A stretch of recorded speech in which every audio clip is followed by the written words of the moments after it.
Hello and welcome to my official Void Fiend guide. I'm going to be covering ability overview, then I'm going to go to tips and tricks, then I'm going to go to good items, then I'm going to go to good lunar items, then I'm going to go to good void items. These are all things that help me get consistent wins on Void Fiend, but they don't help you, please tell me in the comments down below. If they do help you, please tell me in the comments down below. I love hearing from you guys, and I will see you at the end of the video. Hope you enjoy. Good luck out there. If you want to see my live content, go to twitch.com. Void Corruption is Void Fiend's passive. They'll get more in depth later in the video because it has a lot of hidden mechanics and attributes to it. Drowned is Void Fiend's primary that does a long range, slow hitting, decent damage for 300%, which can one-shot whips and two-shot beetles in the Marines at the beginning of the game, which is something to note. Flood is basically Artificer's secondary. It does the same thing. It's some nice AoE damage while being able to proc bans who do 600% damage and 1100% damage when fully charged. Surpass is Void Fiend's utility that is basically his main movement while he's in his corruption form. It gets rid of all debuffs except for the bans and moves him in an upwards arc which goes forward and up, kind of like a 90-degree angle. Suppress crushes 25% corruption and heal you 25% of your maximum health, which is a really nice trade-off and can make you really tanky early game. Now these are all the corrupted forms, so from now on these are all corrupted, like Corrupted Drown, Corrupted Flood, blah blah blah blah blah. Corrupted Drown fires a short-range beam for 2000% damage. It fires really quickly and does a lot of damage. It's your main damage throughout the entire game, proccing on hit effects. Corrupted Flood is the exact same as normal Flood. It just instantly shoots as soon as you press right click and does a little bit of an arcing shot, but it really wouldn't affect you too much because you're usually short range with this anyway. The utility is basically the exact same thing. You just go forward instead of up and forward. Disappear into the void, which makes you invincible, cleansing all debuffs, as we already went over, so it's really nice for movement. Corrupt Suppress crushes 25% maximum health to gain 25% corruption, which basically allows you to stay in that super powerful form for longer, but I do not recommend using it until you get more attack speed, because both your specials scale with attack speed, so more attack speed you have, the faster you can use it. So until you get some nice attack speed, do not use it, because by the time you actually crush your health for corruption, you only gain like 3 corruption percent, which is not worth it. Oh boy, you thought I was joking that there's a lot of hidden stats in this. So let's first go with the main idea. You have a meter now. The meter goes from 0 to 100%. When it hits 100%, you're in your corrupted form, and it quickly drains down back to a 0, and then you're in your normal state. This leads into the whole point of Void Fiend, maximizing how long you can stay in your super powerful form. Because you get so many bonuses in this form. You get way more damage, 100 armor, which is a 50% damage reduction, which is insane. So, you might be asking yourself, how do you actually stay in this corrupted form for longer? Void items. How void items change your meter is very weird, and it's better off if I just show you. So, for every void item you get, it goes, instead of from 0 to 100%, let's say I have 1 void item, it's 2 to 100%. Now this might seem a bad thing, but it actually isn't. No matter what form you're in, it's always better. Because no matter what, you'll stay in your corruption form for the same amount of time. Even if you have 50 void items or 40 void items, you will stay in that form for the same amount of time. Now, here's where it gets interesting.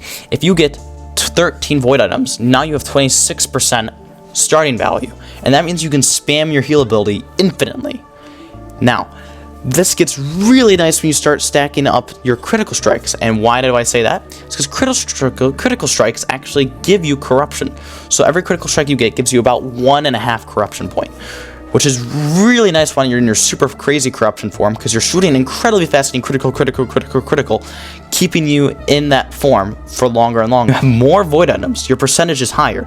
So that means each percentile is worth more. So let me tell you this. So if I have it's 80% to 100%, and it takes 15 seconds for me to drain back into my normal form, right? Every percentage increases it by 1 second instead of just barely keeping it up when I have no void items.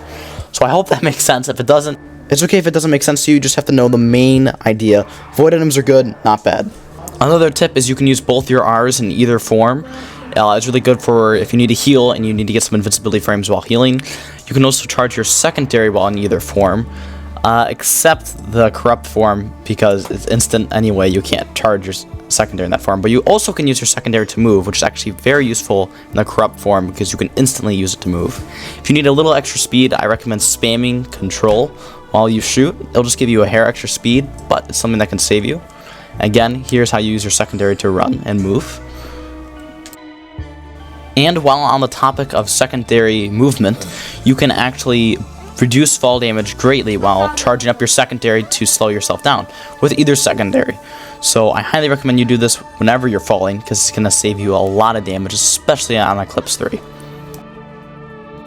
Lens Maker Glasses is a no-brainer move. As I said, critical strikes basically make Void Fiend who he is, so if you take that away, he's nothing. So Lens Maker Glasses, top priority.